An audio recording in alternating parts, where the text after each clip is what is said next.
छोड़ के मोर अखिया भर भर आवत है।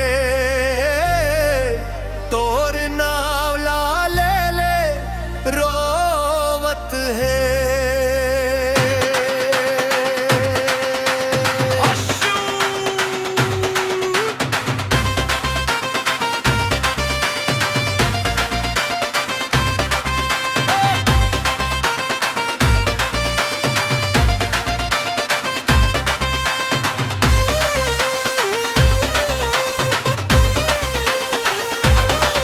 संग खेले रहस गली गली हंस हंस दिन ला बिताए रहे। आज का बर ऐसन हो गे संगी मोर दिल ला दुखाए रहे। आमा के डार मन झूला डारे साथे संग झूलत रहना। अब वो दिन कब लौट के नहीं आवे याद में बस रोवत रहे। संगी रे वापस आजा तोर बिना मोर मन नहीं लागे।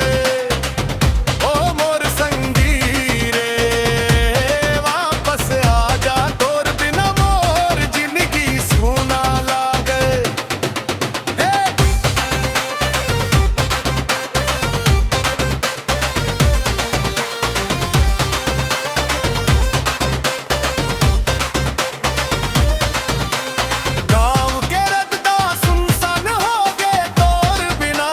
सुना है मोर अंगना मन अब हंसी नहीं गूंजा सब कुछ अधूरा है। तोर बात तोर हंसी तोर संग सब कुछ अब सपना लागे। रात रात भर जागत रहम तोर सुरता मोला सतावे। ओ मोर संगी रे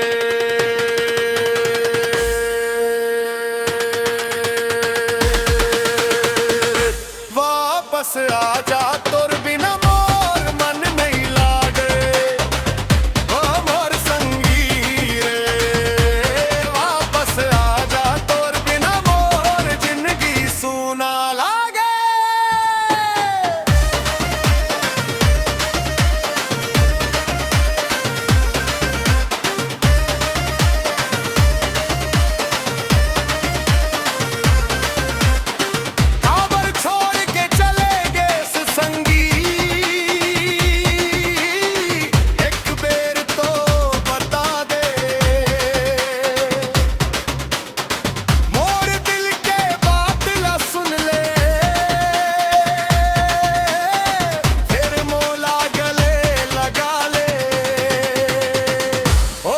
संगी रे